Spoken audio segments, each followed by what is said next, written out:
don't get a letter for years. All was meant to destroy him along. But ours was people who were powerful, powerful. And I was inspired by them. And so we survived in spite of all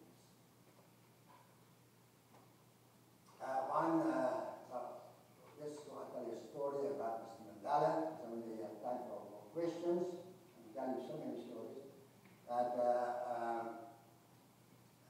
I was the only prisoner of my organization in jail. I had no political master. Mr. Mandela had befriended me, the African National Congress had befriended me, and they had kind of supported me. All the other organizations in jail, this was 7 different ones, they all asked me to join them. And I said, I owe loyalty to everyone. I owe loyalty to my own organization, which had dissolved because of the laws of the land. And really, I had no organization. And I said, I owe loyalty to my own organization. And when I get out of jail, I'll consider what I'll do, and I joined the African National Congress. And I joined them because of Mr. Mandela, Zulu, and others. And wonderful values, wonderful values. Mr. Mandela never dreamt that he would be president. And he didn't even survive. He was so bad. But, I associated with these people. Then, we were not allowed to go to the hospital, prison hospital. I was ill in prison. And but earlier I had a hernia operation, and then subsequently I was ill and lying on the floor. I was on the floor for 50 years. And Mr. Mandela came back from the quarry. We were working at the quarry at that time, a lime quarry. And he asked, says, where's Danny? I haven't seen Danny today. So someone says, Danny is lying on the floor in his cell, he's sick.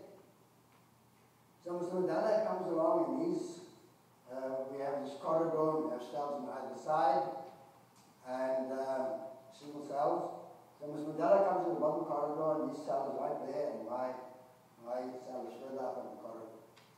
So he comes up to my cell, sits down on the floor next to me, comforts me, encourages me to get better, stay strong. Then he was locked up in his cell, I was locked up in mine. The next morning, Mr. Mandela comes to my cell, carrying his bucket under his arm, puts his bucket on the floor, sits down next to me, and he encourages me. He gets up, picks up his bucket on the one arm, picks up my bucket on his other arm, and goes to the common toilet. Empties the contents, cleans my bucket, and brings it back to me. Now, Mr. Mandela, international figure, the leader of the most powerful organization fighting the apartheid government, the most important prisoner in South Africa. He could have instructed any of his members, African National Congress members, go look after Daniel. He came to look after me. Why did he come look after me? Because he's innocent. Who was I? I was a connected. I had no education. I had no political mastery. I was all alone on the island. And still he came to the bottom.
treason in 56, 58, a treason trial, a big treason trial.